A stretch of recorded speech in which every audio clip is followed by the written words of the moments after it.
Hello friends, आज की ताज़ा खबरों में आप सभी का स्वागत है। झारखंड की तमाम छोटी बड़ी खबर इस वीडियो में देखने को मिलेगी। सबसे पहले बड़ी खबर, ऋषिकेश से झारखंड की साहिबगंज तक अलर्ट है। एक बड़ी खबर की उत्तराखंड के चमेली में रविवार को राउंठी ग्लेशियर का एक हिस्सा टूटकर गिर गया है। इससे ऋषिगंगा नदी में विकराल बाढ़ आ गई है। भारी तबाही मची है। इस सैलाब से कई लोग बह गए और जिनमें से 10 के शव बरामद किए गए हैं और 150 लोग अभी भी लापता है। चमेली में जल प्रलय के बाद उत्तराखंड में ऋषिकेश, हरिद्वार से लेकर झारखंड में साहेबगंज तक गंगा के किनारे इलाकों में अलर्ट जारी किया गया है। हालात देखकर देहरादून से दिल्ली तक देर रात तक उच्च स्तरीय बैठक चलती रही। वहीं कई इलाकों को बाढ़ के खतरे को देखते हुए खाली करा दी गई है। इसी के साथ ही अगली बड़ी खबर, शिक्षा मंत्री के आश्वासन पर पारा शिक्षकों ने किया आंदोलन स्थगित। पारा शिक्षकों ने अपना आंदोलन फिलहाल स्थगित करने का निर्णय ले लिया है। संघ की ओर से जानकारी दी गई है कि शिक्षा मंत्री जगन्नाथ महतो रांची लौटने वाले हैं। उन्होंने पारा शिक्षकों की समस्या दूर करने का आश्वासन दिया है। ऐसे में उनके आश्वासन का सम्मान करते हुए 10 फरवरी को मुख्यमंत्री आवास घेराव करने का कार्यक्रम को स्थगित कर दिया है। इसी के साथ ही अगली बड़ी खबर, मौसम विभाग से आज भी चलेगी शीतलहर। पश्चिमी विक्षोभ के कारण मौसम का मिजाज बदल गया है। राजधानी के कई इलाकों में ओलावृष्टि तो कई इलाकों में हल्की बूंदाबूंदी बारिश हो रही है। इस कारण अधिकतम तापमान में गिरावट दर्ज की गई है। सोमवार को राज्य के कई इलाकों में शीतलहर चलने की संभावना है। इसे लेकर मौसम विभाग ने येलो अलर्ट जारी किया है। गुमला, पश्चिमी सिंहभूम, पूर्वी सिंहभूम और सिमडेगा में आज शीतलहर चल सकती है। इसी के साथ ही अगली बड़ी खबर, मंत्री से मिल अनुबंध कर्मियों ने रखी मांगे। झारखंड राज्य अनुबंध कर्मचारी महासंघ के प्रतिनिधिमंडल ने रविवार को नए मंत्री हफीज हसन अंसारी से मुलाकात की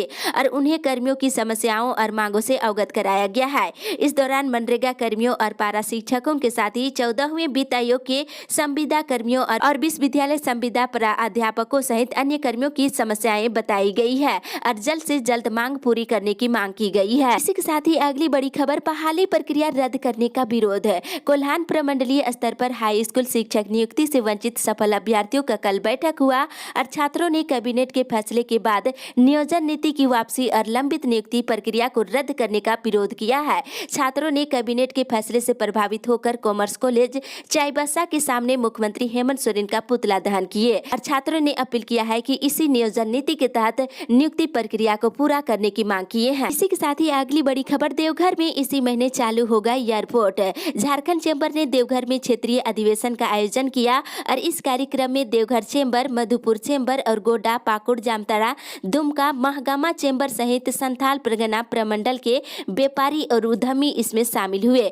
मौके पर विकास प्राधिकार के क्षेत्रीय निदेशक शैलेंद्र कुमार लाल ने कहा है कि इसी महीने देवघर में एयरपोर्ट चालू हो जाएगा। एम्स भी शीघ्र चालू की जाएगी। इससे व्यापारिक गतिविधि भी बढ़ेगी और संथाल परगना को स्पेशल इकोनॉमिक जोन घोषित किया गया है। इसी के साथ ही अगली बड़ी खबर, पुलिस कर्मियों को अब मिलेगी ऑनलाइन छुट्टी। एक राहत भरी खबर की रांची जिला में पदस्थापित पुलिस कर्मियों और पुलिस पदाधिकारियों को अब ऑनलाइन छुट्टी दी जाएगी। छुट्टी के लिए ऑनलाइन आपको आवेदन देना होगा। कार्यालय के चक्कर लगाने से आप बच सकते हैं। जल्द ही राज्य के सभी जिलों में इसे लागू की जाएगी। रांची एसएसपी सुरेंद्र कुमार झा की पहल से ये व्यवस्था शुरू की जा रही है। ये सुविधा यूपी पुलिस की तरह ही स्मार्ट पुलिस ऐप के जरिए शुरू की जा रही है। पुलिस पदाधिकारियों और कर्मियों के मोबाइल पे ये ऐप डाउनलोड करना होगा और वर्तमान में एसएसपी के निर्देश पर इसका ट्रायल भी शुरू कर दिया गया है। इसी के साथ ही अगली बड़ी खबर, मुंडा से सरना धर्म कोड लागू कराने की मांग। राजीपहड़ा सरना प्रार्थना सभा के राष्ट्रीय अध्यक्ष नीरज मुंडा ने जनजातीय मामलों के केंद्रीय मंत्री अर्जुन मुंडा को ज्ञापन देकर उनसे 2021 की जनगणना में सरना धर्म कोड को शामिल करने के लिए ज्ञापन सौंपा है। इसके साथ ही जनगणना प्रपत्र से अन्य धर्म का कॉलम नहीं हटाने और एकलव्य विद्यालयों में आदिवासी भाषाओं की पढ़ाई शुरू कराने की मांग की है। वहीं आरक्षण रोस्टर के अनुसार नौकरी देने के विषय पर भी चर्चा की गई है। साथ ही इधर राज्यपाल से केंद्रीय मंत्री अर्जुन मुंडा ने राजभवन में मुलाकात की और इस दौरान बिरसा कॉलेज और खुट्टी के अंतर्गत संचालित महिला महाविद्यालय में कार्यरत शिक्षक और शिक्षकोत्तर कर्मचारियों का बकाये वेतन का भुगतान कराने का आग्रह किए हैं। इसी के साथ ही अगली बड़ी खबर, सकारात्मक पहल नहीं तो आंदोलन होगा तेज। 14वें वित्त कर्मी संघ के बैनर तले संविदा कर्मियों का राजभवन के समक्ष धरना जारी है।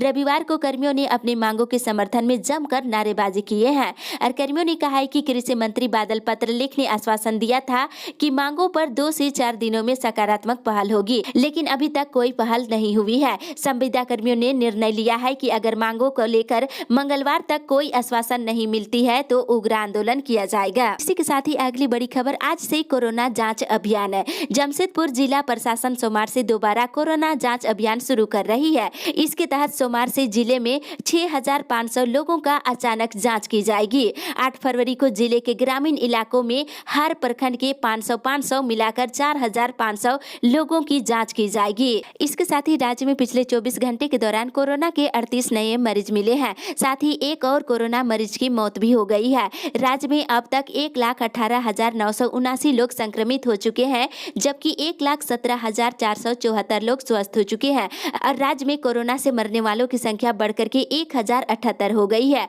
आपको बता दें, मिले मरीजों में से पूर्वी सिंहभूम से 10, बोकारो से 2, देवघर, दुमका, जामताड़ा, कोडरमा से एक नए संक्रमित मरीज मिले हैं। वहीं रांची से 22 नए मरीज मिले हैं। इसी के साथ ही अगली बड़ी खबर, आवेदकों की सुविधा के लिए बढ़ा स्टॉल। लर्निंग और अस्थायी लाइसेंस बनवाने वाले आवेदकों के लिए अच्छी खबर आ रही है। जिला परिवहन कार्यालय ने आवेदकों की बढ़ती संख्या को देखते हुए टेस्ट स्टॉल की संख्या बढ़ा दी है। अब ज्यादा इंतजार नहीं करना होगा। लर्निंग लाइसेंस टेस्ट के लिए स्टॉल की संख्या बढ़ाकर हर दिन 150 से 200 कर दी गई है, जबकि अस्थायी लाइसेंस के लिए 300 कर दी गई है। इसी के साथ ही अगली बड़ी खबर, बाहरियों को दोना देंगे पर कोना नहीं। रामेश्वर उरांव। झारखंड के वित्त मंत्री डॉक्टर रामेश्वर उरांव ने कहा है कि बाहर से आने वाले को दोना देंगे पर कोना नहीं। जब हमारे घर मेहमान आते हैं तो परंपरा है दोना देने का, ना कि कोना देने का। हाई टेंशन मैदान में रविवार को आयोजित जन आक्रोश रैली में उन्होंने कहा है कि बिहार, यूपी और किसी भी राज्य से आए लोगों का स्वागत है, पर जमीन लूट की छूट नहीं दी जा सकती है। हम मेहमान नवाजी करेंगे पर जमीन नहीं देंगे, क्योंकि ये हमारी अस्मिता से जुड़ी है।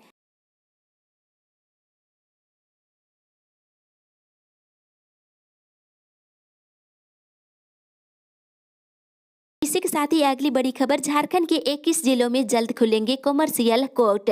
राज्य में वाणिज्य के विवादों के त्वरित निष्पादन के लिए अब हर जिले में कॉमर्शियल कोर्ट खोले जा रहे हैं। राज्य में फिलहाल रांची, जमशेदपुर और धनबाद में ही कॉमर्शियल कोर्ट है। शेष 21 जिलों में कॉमर्शियल कोर्ट खोलने की मंजूरी राज्य सरकार ने दे दी है। अब हाईकोर्ट इन कोर्ट में जजों को पदस्थापित करेगा और अदालतों में सुनवाई शुरू हो जाएगी। कॉमर्शियल कोर्ट में 3 लाख से लेकर 1 करोड़ तक के विवादों की सुनवाई की जाएगी। इससे अधिक विवादों की सुनवाई जिला जज की अदालतों में की जाएगी। इसी के साथ ही अगली बड़ी खबर, नियुक्ति में दूसरे राज्यों के मॉडल होंगे लागू।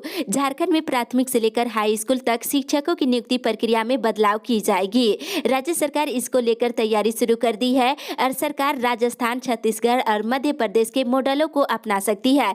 इसमें से प्राथमिक से लेकर हाई स्कूल के शिक्षकों को 5200 से 20,200 का वेतनमान के साथ ही 2400 से 2800 का ग्रेड पे दिया जाएगा। वहीं पहली से लेकर 5वीं तक के प्राथमिक शिक्षकों की नियुक्ति में 5200 से 20,200 का वेतनमान और 2400 का ग्रेड पे दिया जाएगा। इसी के साथ ही अगली बड़ी खबर, झारखंड के 16 और कोल ब्लॉक की होगी नीलामी। झारखंड के 16 और कोल ब्लॉक की कॉमर्शियल माइनिंग के लिए दिए जाएंगे। कोयला मंत्रालय की ओर से देश के कुल 64 कोल ब्लॉकों की सूची जारी की गई है, जिसे अगले दौर पर कॉमर्शियल माइनिंग की नीलामी में शामिल की जाएगी। इसमें झारखंड के 16 कोल ब्लॉक शामिल है और जारी सूची में सर्वाधिक कोल ब्लॉक झारखंड से ही है और झारखंड के कई बड़े कोल ब्लॉक शामिल है, जिसमें से 100 मिलियन टन से ज्यादा रिजर्व है और कुछ छोटे कोल ब्लॉक भी है। मंत्रालय की ओर से सूची जारी कर संकेत दिया गया है कि नीलामी की प्रक्रिया जल्द ही शुरू की जाएगी। इसी के साथ ही अगली बड़ी खबर, 12 को आंगनबाड़ी पोषण सखी का धरना प्रदर्शन। नई शिक्षा नीति के तहत सरकारी स्कूलों में नर्सरी के प्रावधान होने से आंगनबाड़ी के अस्तित्व पर खतरा आ गया है। इसके खिलाफ आवाज उठाया जाएगा। बताते चले कि नियमावली बनाने और मानदेय में बढ़ोतरी की मांग और खराब वजन मशीन को बदलने और रिपोर्ट संधारित करने के लिए रजिस्टर उपलब्ध कराने की मांग की जाएगी। वहीं नियुक्ति के समय वित्तीय वर्ष 2015-16 में नवंबर से मार्च तक का बकाया मानदेय देने की मांग पर 12 फरवरी को डीसी कार्यालय के सामने जिला स्तरीय प्रदर्शन किया जाएगा। साथ ही अगली बड़ी खबर, स्वास्थ्य मंत्री की बिगड़े बोल, स्वास्थ्य कर्मियों को प्रयोगशाला का बना दिया चूहा।